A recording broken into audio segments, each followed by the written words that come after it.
आ रही हैं जिनकी बैटरी और स्वाभाविक रूप से बैटरी कम होती है 70% पे आई है, उसमें हम जीते। ये एक संयोग नहीं हो सकता। ना केवल नारनौल में ये बात है, पानीपत में ये बात है। आपने बोला कौन कौन से जिले, हिसार, महेंद्रगढ़, पानीपत, ये 3 में तो है, और बाकी जगहों से भी छुटपुट ऐसी शिकायतें आनी शुरू हुई हैं।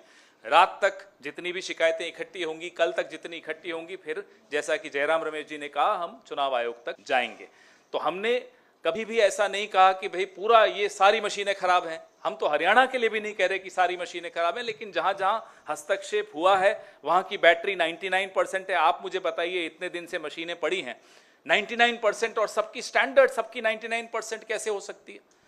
और जिनको नहीं छेड़ा गया उसमें कोई 60% है, कोई 70%। और ऐसा नहीं कि शिकायत दोपहर को हुई हो, मशीनें खुलने के वक्त ही हमारे कैंडिडेट ने शिकायत की थी, तब तो रिजल्ट नहीं आया था।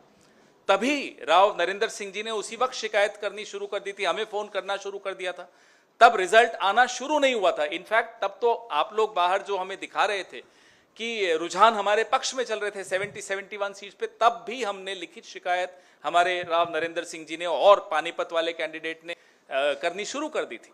You said that results are not acceptable to the Congress. Could you elaborate on that?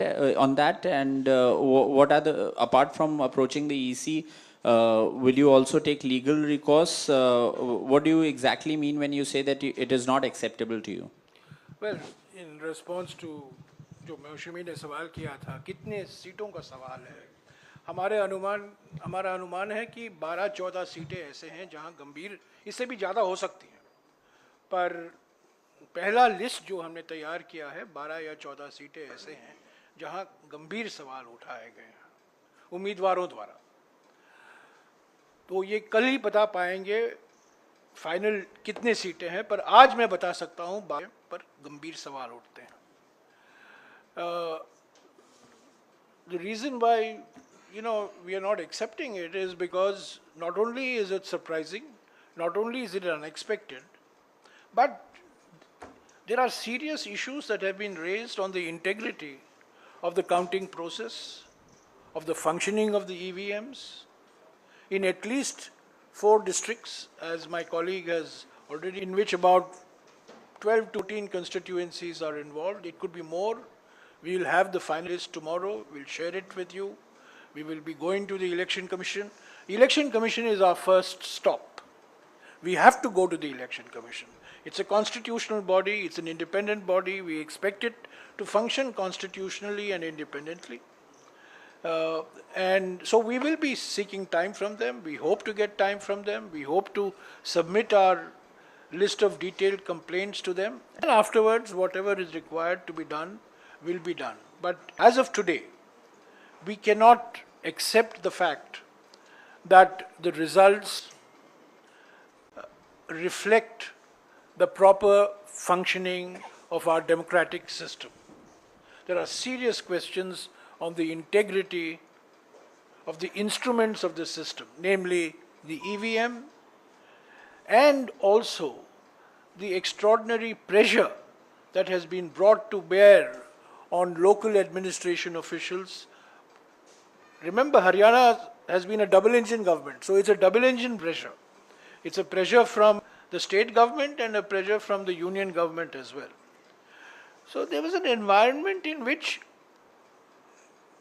people have lost by 200 votes, 300 votes, 50 votes.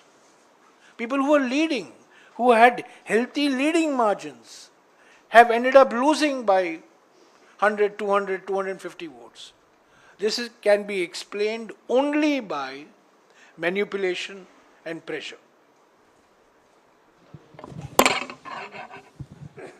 Sir, अब तक आपके तथ्य सामने आए हैं, क्या इस नतीजे पर आप पहुंचे हैं कि कोई सुनियोजित ढंग से कोई ईवीएम में गड़बड़ी की गई है?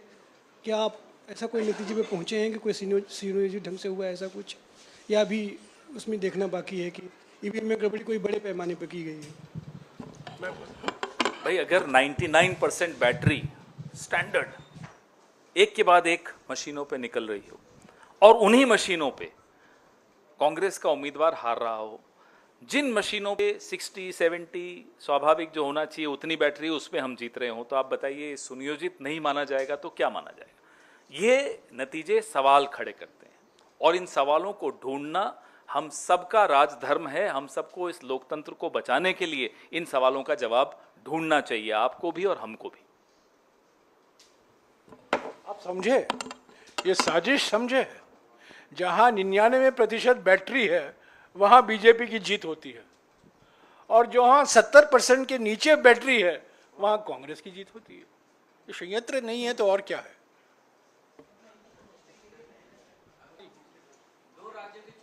नहीं, अभी इन 2 राज्यों तक ही सीमित रखिएगा। नहीं 2 राज्यों के बाद मैं उसी पे सवाल कर रहा हूँ। 2 राज्यों के चुनाव हो जाने के बाद परिणाम भी आ गए हैं, तो ईवीएम को लेकर के क्या मत है आपके? नहीं, यही तो बात कर रहे हैं हम लोग। चलिए, और कौन, और कोई सवाल? हाँ जी। உடனுக்குடன் செய்திகளை தெரிந்து கொள்ள சன் நியூஸ் பெல் ஐகானை கிளிக் பண்ணுங்க.